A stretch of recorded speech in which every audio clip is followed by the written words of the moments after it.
भद्रं कर्णेभिः शृणुयाम देवाः भद्रं पश्येमाक्षभिर्यजत्राः स्थिरैरङ्गैस्तुष्टुवांसस्तनूभिर्व्यसेम देवहितं यदायुः स्वस्ति न इन्द्रो वृद्धश्रवाः स्वस्ति नः पूषा विश्ववेदाः स्वस्ति नस्तार्क्ष्यो अरिष्टनेमिः स्वस्ति नो बृहस्पतिर्दधातु ॐ शान्ति शान्ति शान्तिः।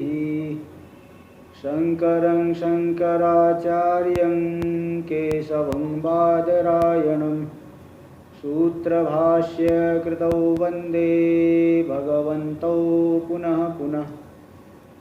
ईश्वरो गुरुरात्मेति मूर्तिभेदविभागिने व्योमवद्व्याप्तदेहाय दक्षिणामूर्तये नमः।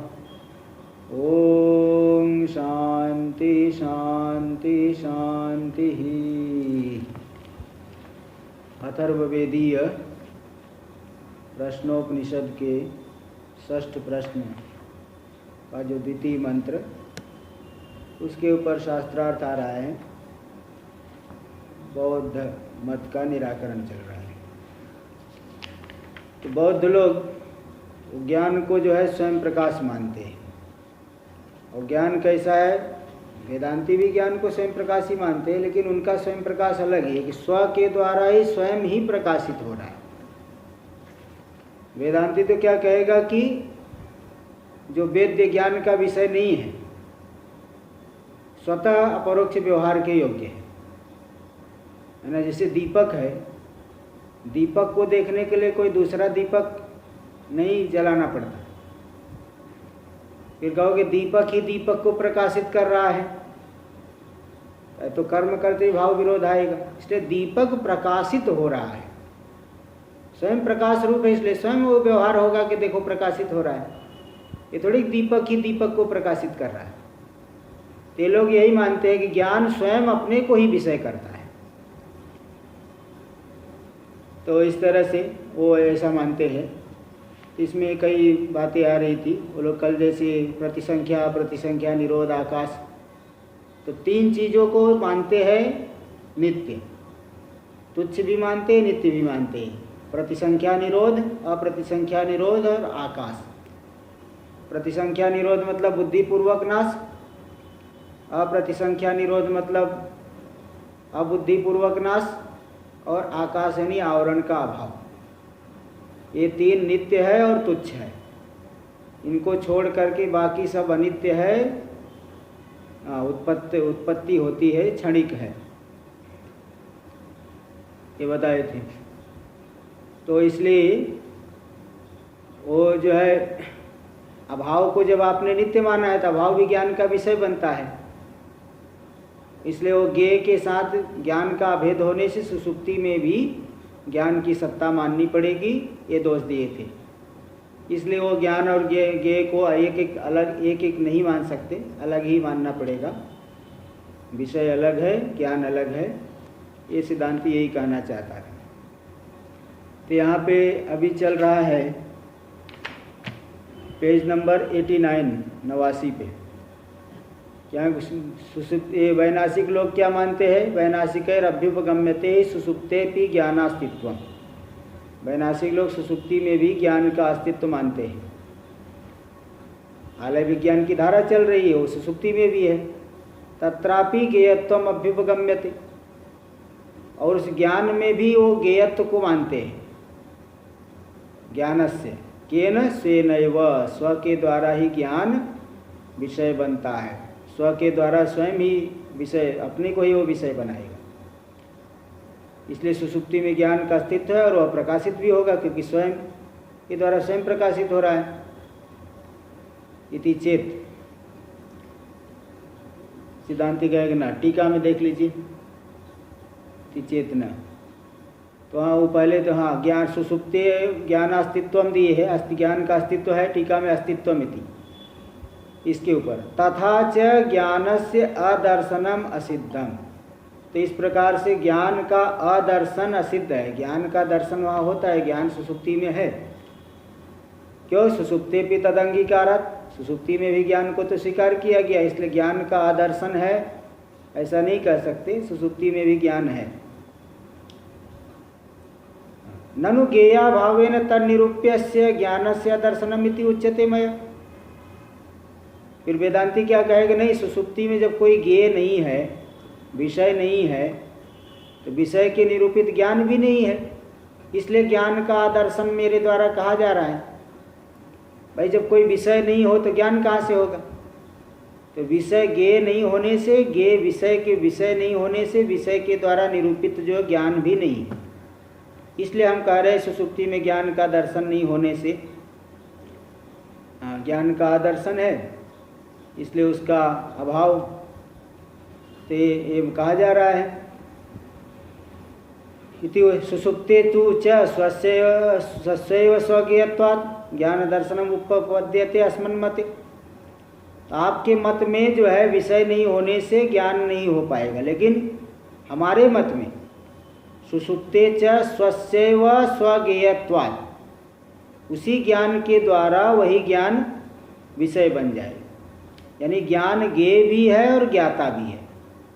उसी ज्ञान को जो है के द्वारा ज्ञान प्रकाशित हो जाएगा वही स्वयं ही, इसलिए ज्ञान दर्शनम उपपद्यते अस्मन् मते, हमारे मत में उपपन्न है। तो मतलब देखिए सुसुप्ति में विषय नहीं, इसलिए विषय के द्वारा निरूपित ज्ञान का दर्शन नहीं। अच्छा ये बौद्ध मत में ही वो कहेगा, मेरे मत में ही विषय नहीं, इसलिए विषय के द्वारा निरूपित ज्ञान नहीं है, लेकिन ज्ञान है, स्व के द्वारा स्व ही क्या विषय बन गया, इसलिए ज्ञान का दर्शन हमारे मत में बन जाएगा। ज्ञान है, ज्ञान का ज्ञान हो रहा है, ज्ञान स्वयं को ही विषय करेगा।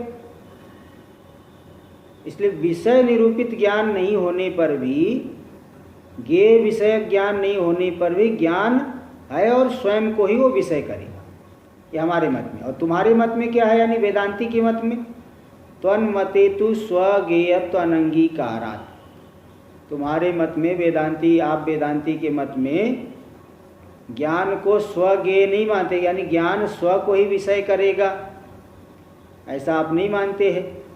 और सुसुप्ते च अन्यस्य अभावात्, और अन्य कोई विषय तो है नहीं सुसुप्ति में, इसलिए निरूपका भावात् न ज्ञान दर्शनास्तित्वम, इसलिए ज्ञान का कोई निरूपक ज्ञापक नहीं है। विषय हो तो विषय निरूपित ज्ञान होगा, सामने घट है तो आपको घट का ज्ञान होगा, सामने कोई आदमी है उसका आदमी का ज्ञान होगा, तो आप कहोगे घट ज्ञान, घट को मैंने जाना, पुरुष को जाना, तो ज्ञान जो है विषय से निरूपित होता है। और तो जब सुसुप्ति में जब कोई विषय नहीं है और आपके मत में ज्ञान अपने को स्वयं अपने को विषय नहीं करता है, इसलिए निरूपका भावात् न ज्ञान दर्शनास्तित्वम, ज्ञान का कोई निरूपक ज्ञापक नहीं होने से ज्ञान दर्शन का अस्तित्व संभव नहीं, ज्ञान दर्शन नहीं वहाँ होगा। इति संकते, ऐसी शंका कर रहा है, मतलब बौद्ध सिद्धांति के ऊपर शंका कर रहा है। तत्रापि, तो तत्रापि ज्ञेयत्वम अभ्युपगम्यते ज्ञान से स्वेनैव, हमारे मत में तो ज्ञान स्व के द्वारा ही विषय बन जाएगा, इसलिए ज्ञान का दर्शन हो जाएगा। किंतु आपके मत में जब कोई विषय है ही नहीं और ज्ञान स्वयं को विषय नहीं करेगा, तो विषय निरूपित ज्ञान हुआ ही नहीं आपके मत में, इसलिए वहाँ ज्ञान का अभाव आपके मत में पड़ेगा। हमारे मत में तो आलय विज्ञान की धारा चल रही है, वह स्वयं को ही प्रकाशित करेगी, विषय निरूपित भी हो गया। तो अब सिद्धांति कहेगा, अब खंडन करेगा न, पहले टीका में भूमिका देखिए। अभाव स्थले ज्ञान ज्ञेयोर भेद से साधितत्वात्,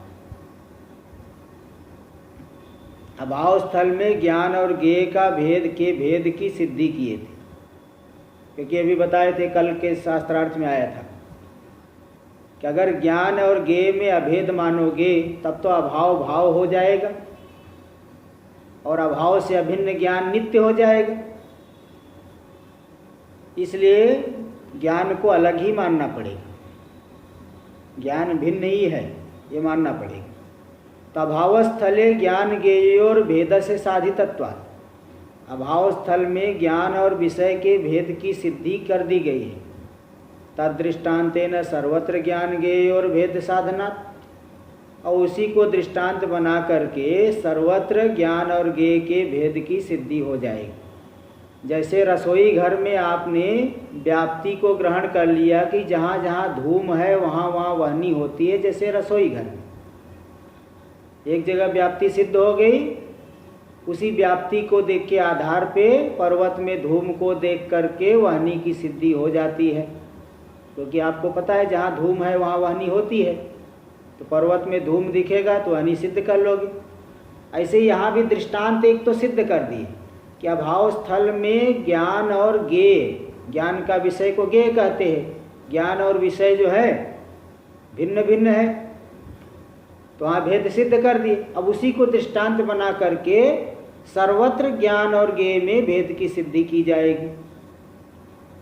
इसलिए न स्वज्ञेयत्वम ज्ञानस्, इसलिए ज्ञान जो आप लोग मानते स्व को ही विषय करेगा, स्व ही ज्ञाता हो गया, स्व ही ज्ञेय हो गया, तो ऐसा नहीं, ज्ञान अलग होता है, ज्ञेय विषय अलग होता है। देखो अनुमान हो जाएगा, वेदांती उसको अनुमान करके दिखा देगा कि ज्ञानम ज्ञेयम ज्ञान भिन्नम ज्ञेयत्वात् अभाववत्, जो विषय है ज्ञान से भिन्न है क्योंकि ज्ञेय है, ज्ञान का विषय है। जैसे अभाव ज्ञान का विषय है और ज्ञान से भिन्न है, ऐसे कोई भी विषय ज्ञान से भिन्न है। इसी बात को इत्याह न भेदस्य सिद्धत्वात्, भेद की सिद्धि हम पहले ही कर चुके हैं। अभाव रूपी जो विषय से ज्ञान भिन्न है, तो सर्वत्र ही ज्ञान अपने विषय से भिन्न होगा। देखो वही बता रहे भाष्य में, पहले देखिए, सिद्धं ही अभाव विज्ञेय विषयस्य ज्ञानस्य, अभाव ज्ञेय व्यतिरेकात्, अभाव रूपी ज्ञेय को, अभाव रूपी विज्ञेय को विषय करने वाला जो ज्ञान है, सामने घट नहीं अभाव है, कोई भी अभाव ले लीजिए, बुद्धिपूर्वक नाश, अबुद्धिपूर्वक नाश, अभाव हो गया। तो अभाव रूपी विषय को, विज्ञेय को विषय करने वाला जो ज्ञान है वह अभाव रूपी विषय से व्यतिरिक्त है, ये पहले सिद्ध कर चुके हैं। सिद्धम ही अभाव विज्ञेय विषय से ज्ञान से अभाव ज्ञेय व्यतिरेकात्, अभाव रूपी विज्ञेय, अभाव विज्ञेय रूपी विषय वाला जो ज्ञान है वह विषय से भिन्न होता है, इसलिए ज्ञेय ज्ञानयोर अन्यत्वम, ज्ञेय और ज्ञान में अन्यत्व भेद सिद्ध हो गया। सर्वत्र उसी को दृष्टांत बना के अनुमान कर लेंगे, अनुमान तो मैं बता ही दिया, ज्ञेयं ज्ञान भिन्नम ज्ञेयत्वात् अभाववत्, इस तरह से अनुमान हो जाएगा। टीका में देख लीजिए, अभाव रूपो विज्ञेयो, विज्ञेय कहो चाहे ज्ञेय कहो एक ही बात है, विषय। अभाव रूपो विज्ञेयो विषयो यस्य, अभाव रूपी जो विज्ञेय विषय है जिस ज्ञान का, तस्य ज्ञानस्य अभाव रूपो यो ज्ञेय, उस ज्ञान का जो विषय है अभाव, उस विषय से ज्ञान का तद व्यतिरेकात्, विषय से व्यतिरेक है ज्ञान, पहले सिद्ध कर चुके हैं। तो सर्वत्र ही ज्ञान विषय से भिन्न है, नहीं तो दोष दिखाए थे, अभाव और ज्ञान को अलग अभिन्न मानोगे तो अभाव भाव हो जाएगा और ज्ञान जो है नित्य हो जाएगा, दोनों का भेद मानना पड़ेगा।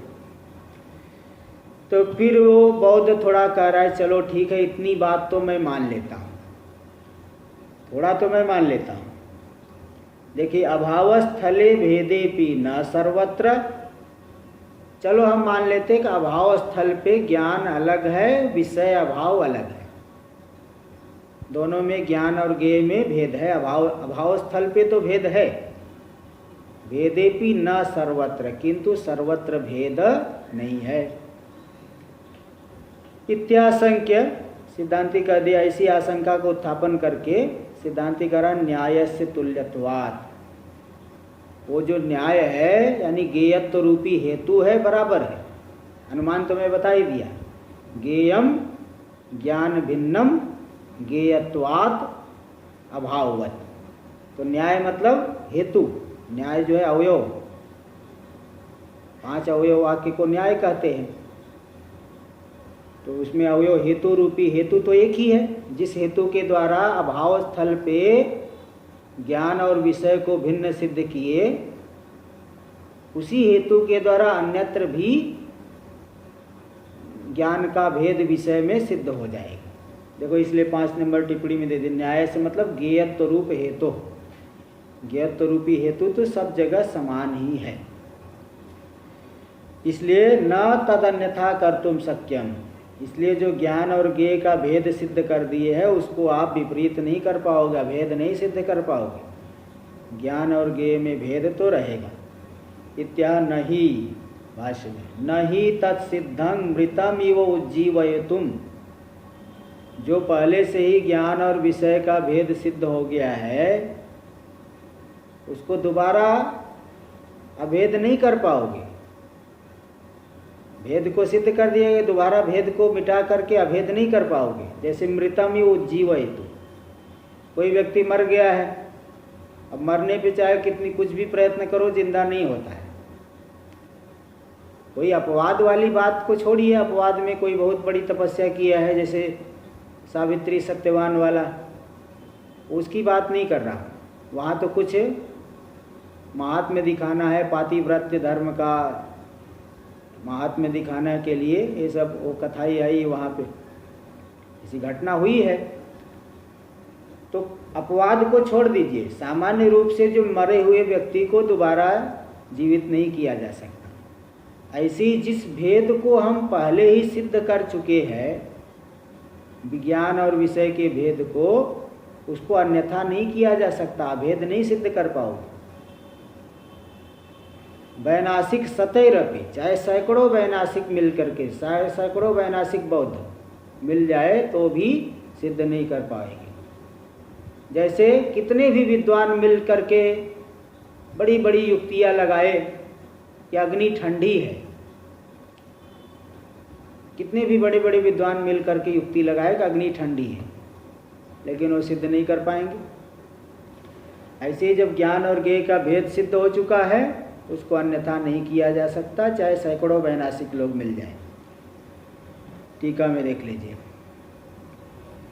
नहीं ज्ञानस्य स्वव्यतिरिक्त ज्ञेयत्व नियम पक्षी अनवस्था वैनाशिका संकति। तब अगर आप कहोगे वैनाशिक फिर बौद्ध कह रहा है कि ज्ञान और ज्ञेय में भेद सिद्ध कर दिए, तो ज्ञान किसके द्वारा जाना जाएगा? तब तो दूसरे ज्ञान के, तो ज्ञान जिसका द्वारा जाना जाएगा उस दूसरे ज्ञान का तो विषय बनेगा। ज्ञान का ज्ञान कैसे होगा ये बताओ। अगर ज्ञान और ज्ञेय में भेद मानोगे तो ज्ञान का ज्ञान किससे होगा? किसी दूसरे ज्ञान से होगा, यानी किसी दूसरे ज्ञान का विषय ज्ञान बनेगा। तो ज्ञान में स्व व्यतिरिक्त ज्ञेयत्व नियम पक्ष, हर जगह जो आप कह दिए कि कोई भी विषय है अपने से व्यतिरिक्त ज्ञान के द्वारा ज्ञेय बनता है, तो ज्ञान का भी ज्ञान होता है।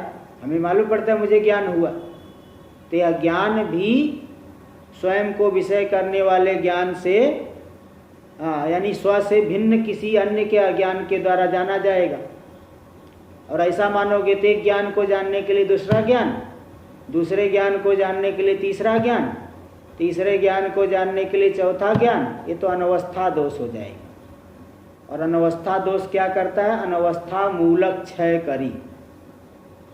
अनवस्था तो मूल को ही छीड़ कर देती है, जड़ को ही, आपके सिद्धांत को ही नष्ट कर देगी, मूल को ही नष्ट कर देगी। अनवस्था दोष जो है कहीं रुक नहीं पाओगे। जैसे आप सोना चाहते, आपको सोने ना दिया जाए, है ना, पागल हो जाएंगे। ऐसे अनवस्था जो दोष है, तो जो है यह ज्ञान किसके द्वारा दूसरे से ज्ञात होगा। यह ज्ञान किसका विषय बनेगा? तीसरे का। तीसरा किसका विषय बनेगा? चौथे का। अनवस्था दोष हो जाएगा, सोने को भी समय नहीं मिलेगा। ये अनवस्था जो है मूल का क्षय करने वाली है, इसलिए ज्ञान अपने से अतिरिक्त के द्वारा ज्ञेय बनता है, ये तो खतरनाक है। इसलिए स्व ही स्व को विषय करेंगे मानना ठीक है। इसलिए अनवस्था दोष हो रहा है आपके पक्ष में। इति ऐसा वैनाशिक संकते, वैनाशिक जो है बौद्ध विनाशम इच्छति इति वैनाशिक, विनाश को जो मानता है प्रतिक्षण वो वैनाशिक है बौद्ध। वो वैनाशिक शंका करा ज्ञानस्य। भाष्य में देखिए, ज्ञानस्य ज्ञेयत्वमेव इति। देखो ज्ञान तो ज्ञेय ही है, ज्ञान का भी ज्ञान होता है, तो ज्ञान में ज्ञेयत्व आएगा। तो ज्ञानस्य ज्ञेयत्वमेव इति तदपि अन्येन, ज्ञान में ज्ञेयत्व ही रहेगा। ज्ञान का भान होता है, ज्ञान तो ज्ञेय बनेगा, लेकिन किसके द्वारा ज्ञेय बनेगा? अन्य के द्वारा, अपने से भिन्न दूसरे ज्ञान से। और दूसरा ज्ञान किसके द्वारा विषय बनेगा? तीसरे ज्ञान का, तीसरा ज्ञान चौथे का। तो ज्ञानस्य ज्ञेयत्वमेव तदपि अन्येन, ज्ञान विषय बनेगा। किसका विषय बनेगा? अपने से भिन्न ज्ञान का। वह किसका विषय बनेगा? अपने से भिन्न ज्ञान का। इति त्वत्पक्षे अति प्रसंग, आपके पक्ष में इस प्रकार से अति प्रसंग होगा, अनवस्था रूपी अनिष्ट की प्राप्ति होगी। अनवस्था दोष हो रहा है, हाँ, कहीं रुकने के लिए जगह ही नहीं मिलेगा। एक ज्ञान दूसरे का विषय बना, दूसरा तीसरे का, तीसरा चौथे का, चौथा पांचवे का, पांचवा किसका विषय बना? छठवें का, छठवा किसका विषय बना? सातवें का। रुकने के लिए जगह ही नहीं मिलेगा, अनवस्था दोष हो जाएगी। इसलिए तत्पक्ष अति प्रसंग, इसलिए ज्ञान को अगर अपने से भिन्न के द्वारा ज्ञेय मानोगे तो अनवस्था दोष हो रहा है, इसलिए आपका मत ठीक नहीं है, ऐसा बौद्ध ने कहा। सिद्धांति कह रहा है न। टीका में देखिए, ज्ञेय से स्व व्यतिरिक्त ज्ञेयत्व नियमांगीकारात्, अस्मन् मते च ज्ञानस्य ज्ञेयत्व अनंगीकारात्। देखो हम क्या मानते हैं, जो विषय है अपने से व्यतिरिक्त के द्वारा ज्ञेय होगा, अपने से व्यतिरिक्त ज्ञान का विषय बनेगा, ऐसा नियम हम मानते हैं। ज्ञान अपने से अलग से ज्ञान का विषय बनेगा, ऐसा हम नहीं मानते, क्योंकि ज्ञान किसी अन्य ज्ञान का विषय बनता ही नहीं। जैसे दीपक को प्रकाशित करने के लिए किसी दूसरे दीपक की आवश्यकता नहीं होती, स्वयं प्रकाश है। ऐसे ज्ञान हमारे मत में स्वयं प्रकाश है, इसलिए ज्ञान को प्रकाशित करने के लिए किसी अन्य ज्ञान की अपेक्षा नहीं है। तो विषय को जानने के लिए किसी अन्य ज्ञान की अपेक्षा है, विज्ञान को जानने के लिए नहीं। ज्ञेय से स्व व्यतिरिक्त ज्ञेयत्व नियमांगीकारात्, जो ज्ञेय है विषय है अपने से व्यतिरिक्त के द्वारा ज्ञेयत्व उसमें माना जाएगा, ऐसा नियम को स्वीकार किया जाता है। किसके द्वारा ज्ञेय विषय जाना जाएगा? अपने से व्यतिरिक्त ज्ञान के द्वारा ज्ञेय बनेगा, ऐसा नियम माने है हमने, वेदांती ने, हमने माना है। और अस्मत् मते च ज्ञानस्य ज्ञेयत्वानंगीकारा, हमारे मत में ज्ञान में ज्ञेयत्व को नहीं स्वीकार किया गया, इसलिए न दोष। इसलिए जो दोष अनवस्था दोष दिखा रहे थे, एक ज्ञान दूसरे का विषय बना, दूसरा तीसरे का विषय बना, तीसरा चौथे का विषय बना, अनवस्था दोष होगी। अनवस्था दोष नहीं है, क्योंकि बता दिए कि ज्ञान किसी का विषय नहीं बनता है, ज्ञान में ज्ञेयत्व हम नहीं मानते। इत्या न तत्, सिद्धांति कह न तद विभागोपपत्ते है सर्वस्य, ऐसा मत बोलो कि अनवस्था दोष होगा, क्योंकि ज्ञान और ज्ञेय का विभाग संभव है। ज्ञान ज्ञान ही है, विषय विषय ही है। विषय किसी ज्ञान का विषय बनेगा, और ज्ञान तो ज्ञान ही है, वह कभी विषय नहीं बनता, ज्ञेय नहीं होता है। देखो वही दिखा रहे, सर्वस्य वस्तु जातस्य विभागो असंकरो, सब जितने भी वस्तु समुदाय है उनका विभाग है, मतलब सांकर्य नहीं है, मेलन नहीं है, असंकर है। क्या है? क्या विभाग है? ज्ञानम ज्ञानम एवं न ज्ञेयम, ज्ञान तो ज्ञान ही है, विषय नहीं बनता। और ज्ञेयम ज्ञेयम ज्ञेयम अपि ज्ञेयम एवं न कदाचित अपि ज्ञानम, विषय भी विषय ही है, कभी भी ज्ञान नहीं होता। ज्ञान ज्ञान ही है, कभी विषय नहीं बनता। तो विषय विषय ही है, ज्ञान ज्ञान ही है, इसलिए सभी वस्तु का विभाग हो गया। इत्यवम रूप, ऐसा जो विभाग है तस्योपपत्ति, या विभाग संभव है, इसलिए अनवस्था दोष हमारे मत में नहीं है। अगर हम एक ज्ञान को दूसरे ज्ञान का विषय मानते, दूसरे को तीसरे का विषय मानते, तब अनवस्था होती। किंतु हम ज्ञान को किसी अन्य ज्ञान का विषय नहीं मानते। ज्ञान तो स्वयं प्रकाश है, मतलब किसी अन्य का विषय, अन्य ज्ञान का विषय नहीं बन करके वो अपरोक्ष व्यवहार के योग्य है। जैसे दीपक, दीपक को देखने के लिए किसी दूसरे दीपक को नहीं लाना पड़ता, तो स्वयं को ही प्रकाशित करेगा। स्वयं को क्या, कर्म कर्तृभाव स्वयं प्रकाशित हो रहा है, प्रकाशक स्वरूप है, इसलिए हमें भान हो रहा है। स्वयं को विषय करेगा, विषय करने वाली बात नहीं है वो। तो तद विभागोपपत्ति दिए ना, तो वहाँ पे एक भिन्न पाठ मान करके अर्थ करे टीका में, अथवा द्विविभागोपपत्तिरिति छेद, तद द्विविभागोपपत्ति सर्वस्य। सभी जो है दो विभाग संभव है, ज्ञान ज्ञान ही है, गे गे ही है। ये दो विभाग संभव होने से कोई अनवस्था दोष हमारे मत में नहीं है। तो द्विविभागो वहाँ पे तद तद है, वो झरो झरी सवर्णे से लोप हो जाता है। हल से परे झर का लोप हो, सवर्ण झर परे रहते, तो पहला वाला द हो गया हल, उससे परे दूसरा द, तीसरा वह भी दंत वर्ण वाला है, दंतोष्ठ है, तो दंत वाला होने से सवर्ण झर मिल गया, एक लोप हो गया, इसलिए वहाँ तद द्विविभागोपपत्ति, ऐसा जो है द्वीप होना चाहिए। इति छेद द्विविभागोपपत्ति, ऐसा छेदन करेंगे तो तद द्विविभागोपपत्ति ऐसा आएगा। तो दो विभाग मतलब ज्ञान ज्ञान ही है, गे गे ही है। ज्ञान गे रूप भागद्वयमेव राशिद्वयमेव अंगीक्रियते, न तृतीयो ज्ञान विषयक ज्ञान रूपो भाव राशि अंगीक्रियते इत्यर्थ। देखो सिद्धांति ने जो कहा ज्ञान ज्ञान ही है, विषय विषय ही है, गे गे ही है, इसका तात्पर्य क्या है? ज्ञान गे रूप भागद्वयमेव राशिद्वयमेव अंगीक्रियते। ज्ञान और गे रूपी दो भाग ही, दो राशि, दो ढेर को ही हम मानते, दो राशि को ही दो समुदाय को ही मानते हैं। न तृतीयो ज्ञान विषयक ज्ञान, ज्ञान रूपो, ज्ञान को विषय करने वाला ज्ञान, ऐसा हम नहीं मानते। ज्ञान को विषय करने वाला कोई ज्ञान नहीं। न तृतीयो ज्ञान विषयक ज्ञान रूपो भाव राशि अंगीक्रियते।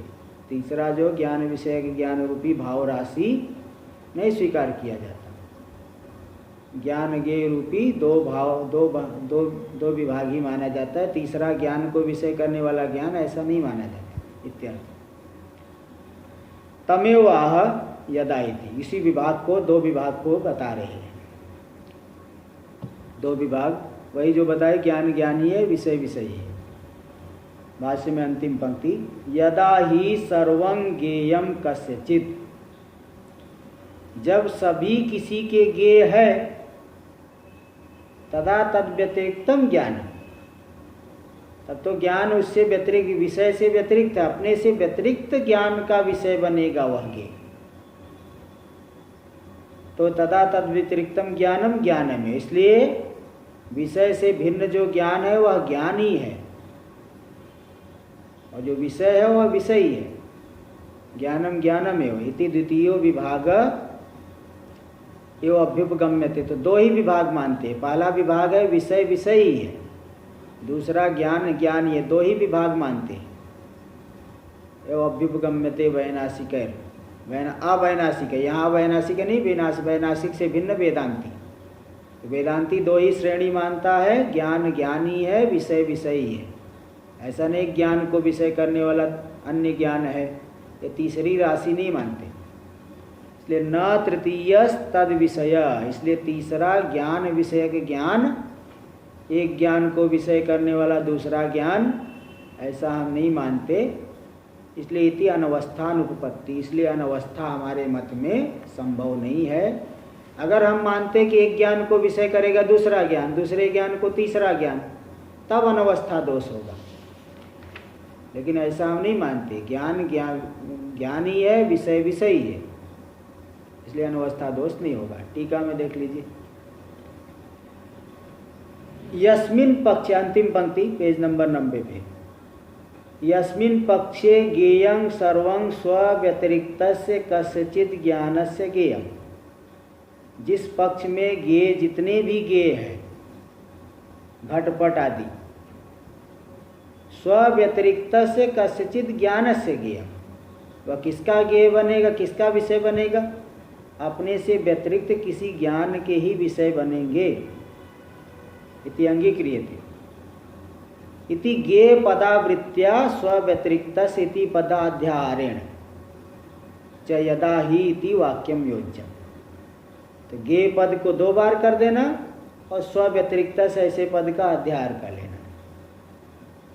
तो ये देखो अन्वय यदा ही ऐसा करके, इस यदा ही जो वाक्य आया अंतिम वाक्य, उसका योजना कर लेना चाहिए। तो इसलिए योजना करके स्वयं दिखा भी दिए, यस्मिन पक्षे ज्ञेयं सर्वं स्वव्यतिरिक्तस्य कस्यचित् ज्ञानस्य ज्ञेयं। जिस पक्ष में जितने भी ज्ञेय है अपने से व्यतिरिक्त ज्ञान के विषय बनते हैं। तो 2 ही विभाग हुआ, ज्ञान ज्ञान ही है और ज्ञेय ज्ञेय ही है। ज्ञान का विषय ज्ञेय बनेगा, ज्ञान का विषय ज्ञान नहीं बनता है, तो तीसरी राशि नहीं मानी। ये 2 ही है। इसलिए ज्ञान विषयक ज्ञान ज्ञान को विषय करेगा, ज्ञान को प्रकाशित करेगा, दूसरा ज्ञान दूसरे को तीसरा, तीसरे को चौथा, तब अनवस्था दोष होता। लेकिन अब ऐसा नहीं मानने से कोई अनवस्था दोष नहीं है। यहाँ 91 पे अवैनाशी, वैनाशिक खंडाकार दिए हैं, अवैनाशिक रीति छेद। पहले खंडाकार देने वाली परंपरा नहीं थी। खंडाकार तो जो है ये तो नई परंपरा है, नहीं मतलब 100-150 साल कुछ ऐसा मान लीजिए, उसके पहले नहीं था। इसलिए ये स्वयं टीकाकार देते कि वहाँ वैनाशिक है ऐसा छेद नहीं करना, अवैनाशिक है ऐसा छेद करना, क्योंकि ये बौद्ध की बात नहीं है, तो वेदांती की बात है। तो अवैनाशिक यानी वेदांती लोग तीसरा श्रेणी नहीं मानते, ज्ञान विषय ज्ञान नहीं मानते, इसलिए अनवस्था दोष नहीं है। तो तृतीय न तृतीय तद विषय, तो तद विषय यानी ज्ञान विषय ज्ञानात्मक अन्य तीसरा नहीं मानते कि ज्ञान को विषय करने वाला अन्य ज्ञान, फिर तो उसको विषय करने वाला अन्य ज्ञान, अनवस्था दोष होगा। लेकिन ऐसा नहीं मानते, ज्ञान विषय ज्ञानात्मक तीसरा विभाग नहीं मानते। तर्हि त्वत्पक्षे ज्ञानात्मकस्य ब्रह्मण सर्वज्ञत्वं न स्यात्। बोले अगर ज्ञान स्वयं को नहीं जानेगा और दूसरा ज्ञान भी इस ज्ञान को नहीं जानेगा, तब तो जो ज्ञानात्मक ब्रह्म है सर्वज्ञ नहीं सिद्ध हो पाएगा, क्योंकि ब्रह्म तो ज्ञान को जानेगा ही नहीं। ज्ञान को जब जानेगा ही नहीं, ज्ञान स्व के द्वारा विज्ञेय नहीं है, ज्ञान किसी का विषय नहीं बनता है, तब तो ब्रह्म सर्वज्ञ कैसे होगा? सर्वज्ञ का मतलब जो सभी को जाने, उसे ही सर्वज्ञ कहा जाता है। अब ब्रह्म तो ज्ञान को जानता ही नहीं, ज्ञान किसी का विषय नहीं बनेगा तो ज्ञान को नहीं जान पाएगा, तब तो ब्रह्म सर्वज्ञ क्यों होगा? सर्वज्ञ का मतलब पूरे संसार को जो जाने, जो सबको जाने, वही सर्वज्ञ है। यही शंका कर रहे हैं। तर्हि त्वत्पक्षे ज्ञानात्मकस्य ब्रह्मण सर्वज्ञत्वं न स्यात्। तब तो तुम्हारे पक्ष में जो ज्ञानात्मक ब्रह्म है उसमें सर्वज्ञता नहीं होगी। क्यों? स्वेन स्वस्य अज्ञानात्। स्व के द्वारा स्व को तो जानेगा नहीं, आप तो मानते नहीं हो। इति संकते ज्ञानस्य इति ज्ञानस्य स्वेनैव अविज्ञेयत्वे सर्वज्ञत्व हानि रीति। हाँ जी, ये तो वेदांती ने फिर ज्ञान में ज्ञेयत्व स्वीकार नहीं किया, नहीं माना है। ज्ञान देखिए, स्वयं प्रकाश का लक्षण जो आता है ना, स्वयं प्रकाशत्वम अवेद्यत्वे सति अपरोक्ष व्यवहार योग्यत्वम स्वप्रकाशत्वम। जो अवेद्य यानी किसी का विषय न बने, ज्ञान को वेद्य न ज्ञान का विषय नहीं बने और स्वयं अपरोक्ष व्यवहार के योग्य हो। तो ज्ञान को जान करके नहीं, जैसे आत्मा है किसी का विषय नहीं बनता है, लेकिन स्वयं मैं हूँ इसमें किसी को संशय नहीं है। मैं हूँ इसमें किसी मैं हूँ कि नहीं हूँ ऐसा कोई पूछता है क्या?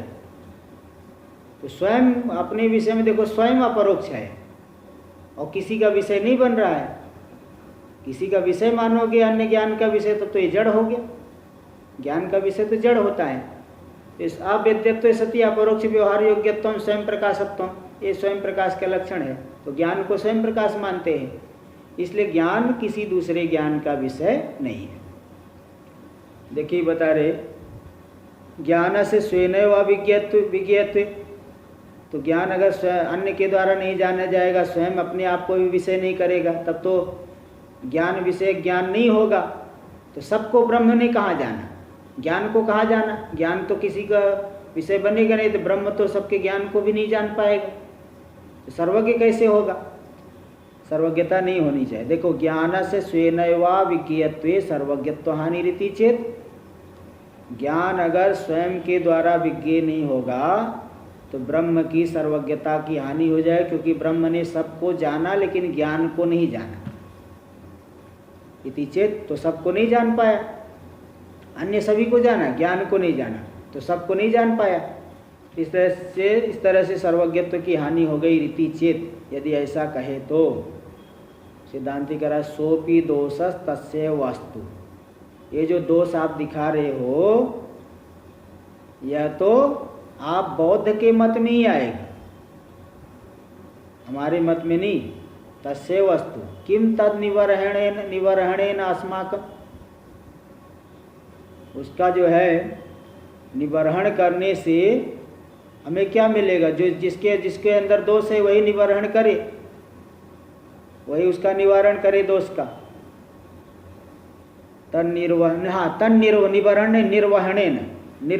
निर्वहन सर्वज्ञत्व का निर्वाह हमें करने की क्या आवश्यकता है? सर्वज्ञत्व की सिद्धि हम क्यों करें? जो दोष तो आपके ऊपर आ रहा है, हमारे ऊपर नहीं आएगा, आपके ऊपर ही दोष आएगा। इसलिए उस सर्वज्ञता का निर्वाह हमें करने की आवश्यकता नहीं है। अस्माकम अनवस्था दोष। दूसरी बात क्या है? अनवस्था दोष भी होगा। अन्य के द्वारा ज्ञेय मानोगे तो अनवस्था दोष भी होगा। ज्ञान से ज्ञेयत्वाभ्युपगमात् अवश्यम च वैनाशिका नाम ज्ञानम ज्ञेयम, क्योंकि ज्ञान को ज्ञेय आपने माना, स्वयं के द्वारा स्वयं ज्ञेय मानोगे तो और दोष होगा, अन्य के द्वारा ज्ञेय मानोगे तो अनवस्था दोष होगा। तो आपने ज्ञान को ज्ञेय माना है, तब तो दोष उसी को आपको ही होगा, आप ही उसका निर्वाह करो, हम नहीं, हम निर्वाह नहीं करेंगे। देखो दिखा रहे, इसका तात्पर्य दे रहे टीका में। तो देखो, सर्वज्ञ अगर ब्रह्म ज्ञान को नहीं जानेगा तो सर्वज्ञ कैसे होगा? इस शंका का निवारण कर रहे सिद्धांती कि ज्ञातुम योग्य से सर्वस्य अज्ञाने ही सर्वज्ञत्व हानि, अन्यथा सस विषाणादेर अज्ञाना सर्वज्ञत्वं कस्यापि मते न स्यात्। ब्रह्म सबको जानता है, मतलब जो जानने योग्य सभी पदार्थों को जानता है। जो विषय ही नहीं बनता उसको भी विषय बना करके जानता है, ये सर्वज्ञ का अर्थ नहीं है। जानने योग्य सभी पदार्थों को जान, जैसे आप कहोगे आपके कमरे में 50 वस्तुएं रखी है, आप आंख से सभी को देख ले रहे हो। कोई पूछेगा आप सब आपको दिख रहे हैं? बोले हाँ, मैं सबको देख रहा हूँ। सबको देख रहा हूँ मतलब जितने भी रूप वाली वस्तु है, रूप वाली वस्तु को आंख से देखा जा सकता है। तो जितनी मूर्त रूप वाली वस्तु है उन सबको मैं देख रहा हूँ। मैं सबको देख रहा हूँ, इसका मतलब ये नहीं कि मैं वायु को देख रहा हूँ, मैं आकाश को देख रहा हूँ, मैं परमाणु को देख रहा हूँ। ये प्रत्यक्ष के योग्य नहीं है। तो मतलब मैं सबको देख रहा हूँ, इसका तात्पर्य ये है कि जानने योग्य जितने भी है उन सबको मैं देख रहा, देखने योग्य। जिनको देखा जा सकता है उन सभी को मैं देख रहा हूँ।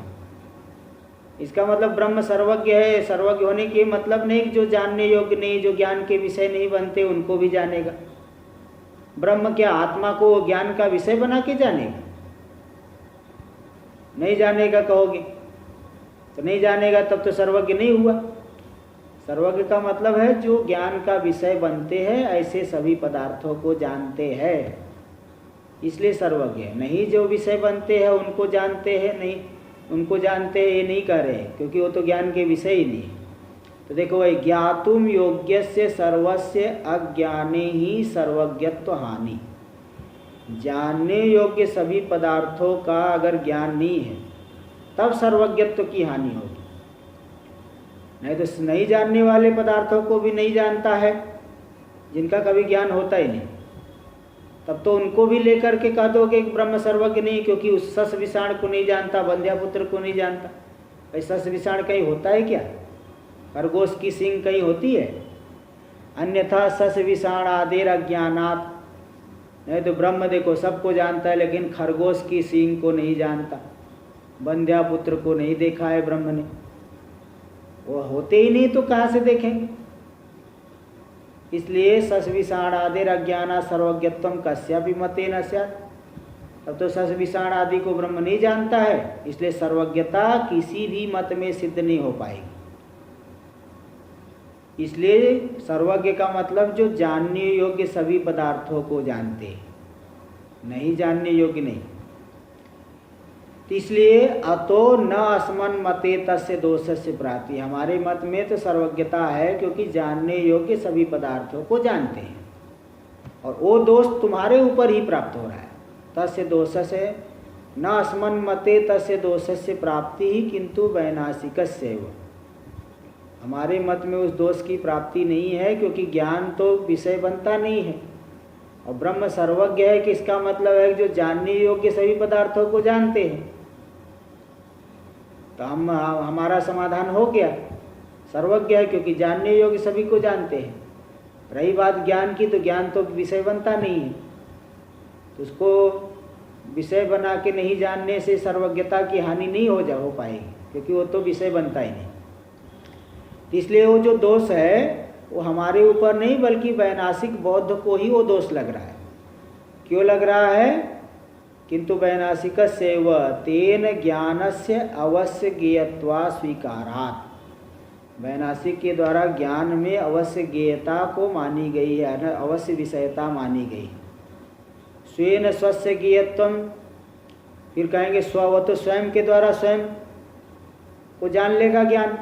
बोले नहीं, इसका तो सिद्धम ही इति पूर्व ग्रंथे दूषितत्वात्। स्व के द्वारा स्व को जानेगी, इस मत को तो सिद्धम ही, जो अंतिम पंक्ति आया था पेज नंबर 89 पे, अंतिम पंक्ति में आया था, वहाँ पे निराकरण किए थे कि नहीं, ज्ञान और ज्ञेय में भेद जो है वो सिद्ध है। इसलिए स्वयं के द्वारा स्वयं में ज्ञेयत्व की सिद्धि होगी नहीं। पूर्व ग्रंथ में उसका दूषण दे दिए, पूरी सिद्धम ही इति पूर्व ग्रंथे दूषितत्वात्। और अन्य ज्ञेयत्व से च अनंगीकारात्, ज्ञान अन्य का ज्ञेय बनेगा नहीं, तो फिर ब्रह्म सर्वज्ञ कैसे होगा? इसलिए सर्वज्ञत्वा योगात्, तब तो ब्रह्म में सर्वज्ञता जो श्रुतियों में कही गई वो बन नहीं पाएगी। तो आपके ऊपर ही दोष आया है, हमारे ऊपर नहीं, क्योंकि हम तो ज्ञान को ज्ञेय मानते ही नहीं। तरी तव मते कथम सर्वज्ञते निर्वाह। फिर बोले आपके मत में सर्वज्ञत्व का निर्वाह कैसे होगा, ब्रह्म कैसे सर्वज्ञ बनेगा? बोले इत्याशंक्य अस्मन् मते तस्य मायिकत्वेन। बोले हमारे मत में जो सर्वज्ञत्व है वह भी मायिक है, माया से है। ब्रह्म तो निर्विशेष निर्गुण निराकार, कोई धर्म नहीं, अस्थूलम अणु, माया को लेकर के सर्वज्ञ माना जाता है। माया शुद्ध सत्व प्रधाना है, उस माया वृत्ति को लेकर के ब्रह्म को सर्वज्ञ कहा जाता है। माया वृत्ति के द्वारा पूरे जगत को जान करके नियमन करते हैं। इसलिए सर्वज्ञत्व भी हमारे मत में माया का कार्य है, मायिक है। तस्य मायिकत्वेन, सर्वज्ञत्व भी हमारे मत में मायिक है, माया का कार्य है। इसलिए तद अनिर्वाहे भी न दोष, सर्वज्ञत्व का निर्वाह नहीं कर पाए तो दोष कहाँ है? रस्सी में सर्प को नहीं सिद्ध कर पाए तो ये कोई दोष है क्या?